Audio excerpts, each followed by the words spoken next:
अगला जो पॉइंट है हमारा वो है unity of command, unity of direction और subordination of individual unit to general unit. तो सबसे पहले हम समझेंगे कि यूनिटी ऑफ कमांड किसे कहते हैं।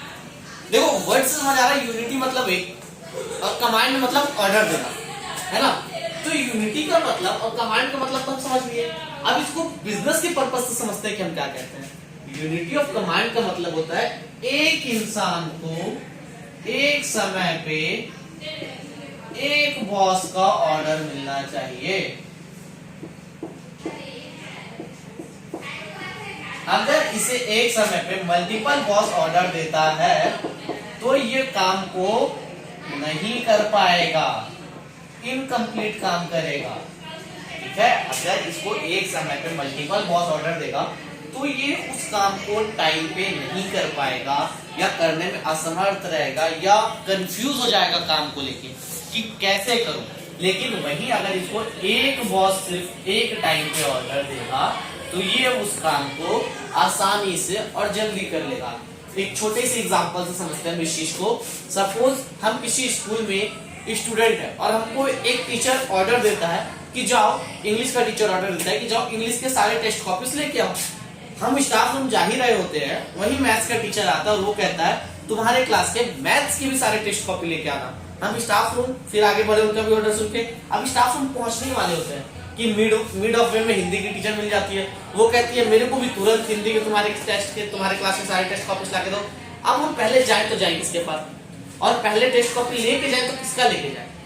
अगर हमको सिर्फ एक जो सबसे पहला ऑर्डर मिला था कि इंग्लिश के टीचर ने दिया था हमको कि जाओ इंग्लिश का टेस्ट कॉपी लेके आओ, हम उनका लेके चले जाते तो हमारा काम हो जाता। लेकिन अब हमको हमारे पास 3-3 ऑर्डर है, हमारे 3-3 बॉस बन गए, हमारे 3-3 टीचर ने ऑर्डर दिया है और सबको अर्जेंट है, तो हम वहां कंफ्यूज हो जाते हैं जिसके कारण हम काम को मिसलीड कर देते हैं। मतलब मान लो मैंने डर से सारा कॉपी तो उठा लिया और रास्ते में जाते जाते मैं उस कॉपी का वजन नहीं उठा पाया और सारे कॉपी गिर गई और बिखर गई। अब वो सारे कॉपी एक पे मिल जाएंगे, तो अब जितना मेहनत उस कॉपी को समेटने में लगेगा, अलग अलग करने में लगेगा, उतना ही काम में देर होगा, उतना ही मैं पनिशमेंट का हकदार बन जाऊंगा।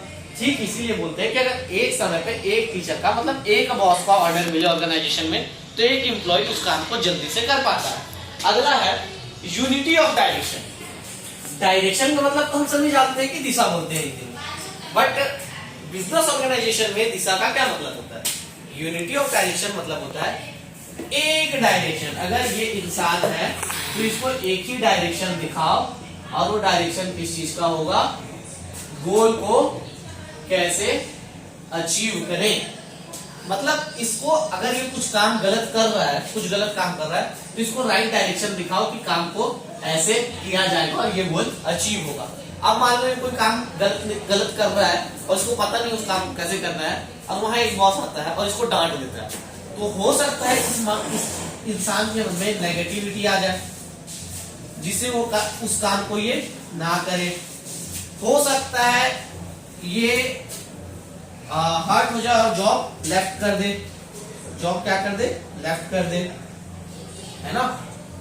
तो ठीक इसी तरह से जब तक हम इसको राइट डायरेक्शन नहीं दिखा पाएंगे तब तक ये गोल अचीव नहीं कर पाएगा। जब हम इसको एक राइट डायरेक्शन दिखाएंगे कि गोल को ऐसे अचीव करना है तो इसके अंदर भी मोटिवेशन आएगा कि मुझे पता है कि गोल कैसे अचीव करना है, मुझे पता है काम कैसे करना है, तब इसको जाके वो गोल अचीव हो पाएगा। लेकिन वहीं हम इसे कोई गलत डायरेक्शन दिखाते हैं तो ये काम को कंप्लीट नहीं कर पाएगा। ठीक है, तो ठीक उसी तरह से इसलिए ये कहा जाता है कि एक इंसान को अगर कोई एम्प्लॉय है तो उसे एक ऑर्गेनाइजेशन में एक दिशा दिखाना चाहिए, एक डायरेक्शन देना चाहिए, बजाय इसके कि उसको 50 कामें एक बार में दे दे रहे हो और 50 चीजें एक बार में करने को बोल रहे हैं। ये सिमिलर यूनिटी ऑफ कमांड के टाइप है, बट दोनों में डिफरेंस है। मन में डाउट आ रहा होगा कि कमांड और डायरेक्शन में क्या डिफरेंस है। तो कमांड में हम ऑर्डर दे रहे थे कि कॉपी लाना है और डायरेक्शन में हम बता रहे हैं कि कॉपी कहाँ से लाना है, स्टाफ रूम से लाना है, तो ये डायरेक्शन हुआ। अब मान लो हमको टीचर के एग्जाम्पल समझते हैं, हमको कोई टीचर बोलता है जाओ इंग्लिश टीचर को बुला के लाओ, तो हम सबसे पहले कहाँ जाएंगे, स्टाफ रूम में जाएंगे। तो वो हमको जो ऑर्डर मिला वो क्या हो गया, कमांड हो गया। ठीक है, क्या करना, टीचर को बुलाना कमांड हो गया। ठीक है, लेकिन हमको डायरेक्शन नहीं पता है वही एक इंसान ने, वही हमको उसी टीचर ने दोबारा कहा कि जाओ मैम को क्लास 7 से बुला के लाओ, 7 क्लास में क्या है टीचर जो है। ये हो गया हमारा डायरेक्शन कि हमको कहाँ जाना है, क्लास 7 में। और ये हो गया हमारा कमांड, हमको किसको बुलाना है, इंग्लिश टीचर, ठीक है। तो ये होता है डिफरेंस यूनिटी ऑफ डायरेक्शन और यूनिटी ऑफ कमांड। अब अगला आते हैं subordination of individual interest to general interest. मतलब एक इंसान का, इसका कुछ अलग इंटरेस्ट चलता है, ये कुछ अलग सोचते रहता है, ठीक है। तो ये जो ऑर्गेनाइजेशन है इसका अलग है, इसको क्या करना है, इसको अपना गोल अचीव करना है कैसे भी, ठीक है। तो इस इंसान के इंटरेस्ट को ऑर्गेनाइजेशन के इंटरेस्ट में बदल कर गोल अचीव करवाना ही क्या कहलाता है, subordination of individual interest to general interest. यहाँ ऑर्गेनाइजेशन में बहुत सारे लोग एम्प्लॉयज काम करते हैं, है ना। यहाँ ऑर्गेनाइजेशन में बहुत सारे एम्प्लॉयज काम करते हैं। तो अगर इसका कुछ अलग थिंकिंग चल रहा है तो ये बाकी लोगों के साथ वो गोल अचीव नहीं कर पाएगा। और हम ये भी कह सकते हैं कि अगर ये अपना काम सही से नहीं करेगा तो ये गोल हमको अचीव नहीं होगा। क्योंकि एक ऑर्गेनाइजेशन में, एक बिजनेस में, एक किसी भी एक फील्ड में हर एक इंसान का एफर्ट मैटर करता है।